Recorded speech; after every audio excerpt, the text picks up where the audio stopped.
Hi, I'm Putco Pat, and today we're going to install a 48-inch blade anti-collision light bar on this Ford Explorer. The tools you will need are a drill bits, 3/4 inch hole saw, zip ties, and Ford Motorcraft seam sealer. Let's get started.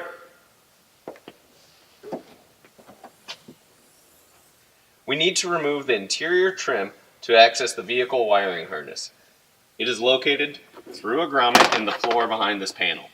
We'll start by removing this panel, the floorboards, the pillar trim. We'll drop the headliner, and we'll remove the interior trim off of the hatch.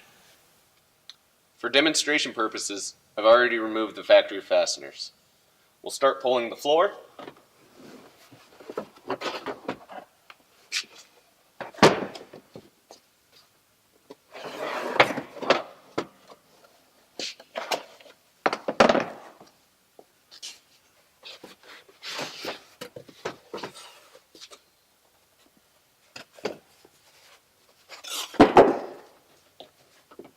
Some of the trim pieces.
Now that we've removed the interior trim, we'll remove the exterior trim.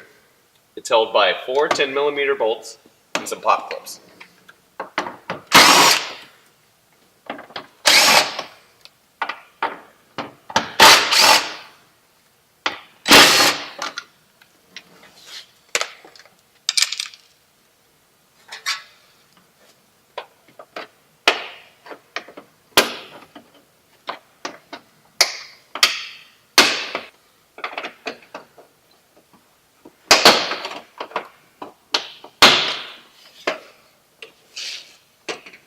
Now that we've removed the exterior trim, we placed the bar on the surface of the vehicle and centered it, and found where the wires fell.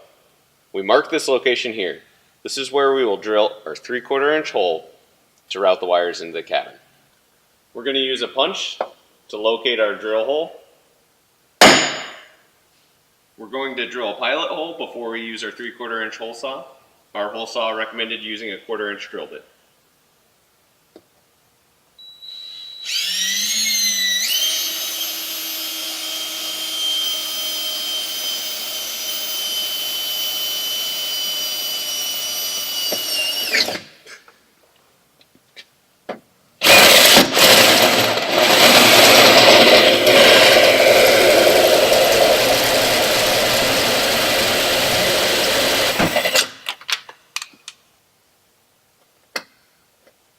We're installing our 3/4 inch grommet. I've undone the quick connects on the blade. We'll now route the wires into the cabin. When the wiring is complete, make sure to use your Ford Motorcraft sealant to properly seal the holes. We've reinstalled the exterior trim and routed the wires into the cabin, making sure to properly seal the hole. We'll use our mounting bracket as a template to mark the 5 holes. We'll then use Self-tapping screws to fasten the mounting bracket to the vehicle and install the blade to the mounting bracket. We've drilled our 5 pilot holes and fastened the mounting bracket to the vehicle using the self-tapping screws. I've cleaned this area with an alcohol wipe and applied the 3M tape to the back of the light bar. We'll now secure that to the mounting bracket.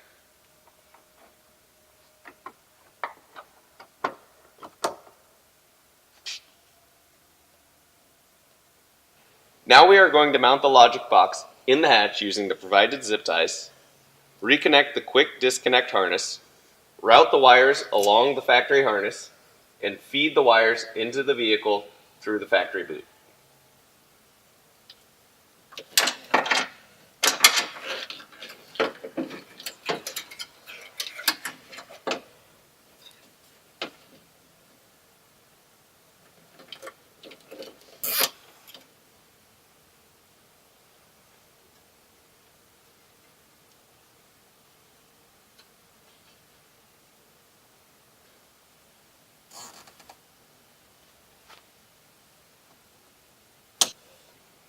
Now we will undo the grommets on the boot and feed our wires through the hole.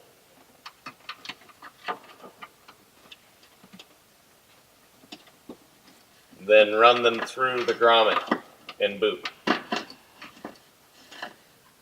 We're going to use a cable guide to pull the wires through the boot.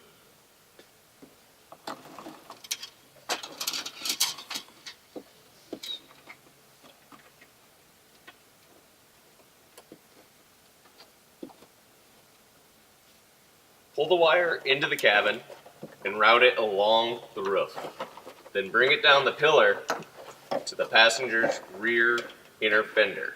That's where we'll make the connection to the vehicle wiring harness. Route the wires along the rear passenger pillar down to a grommet in the floorboard. Beneath the vehicle, we will connect a T-harness and feed it up through this grommet. Take care when cutting the grommet and seal it with Ford Motorcraft sealer when you're finished. We've raised the vehicle to gain access to the wiring harness. It is located in the rear passenger area of the vehicle near the exhaust. We've routed our T-harness into the cabin and will now connect it to the wiring harness.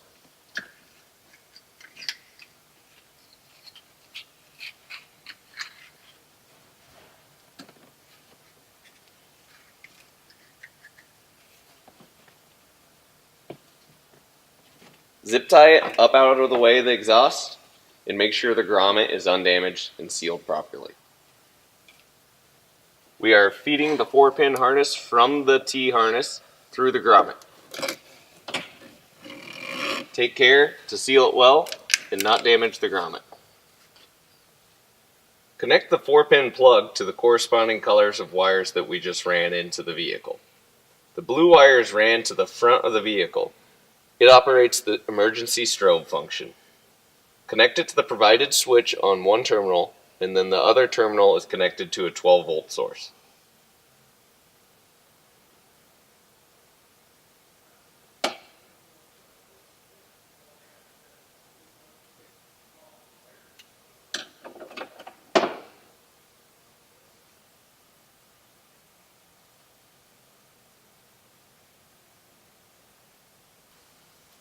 Now that we've completed the installation, we can program our emergency strobe function using the provided remote.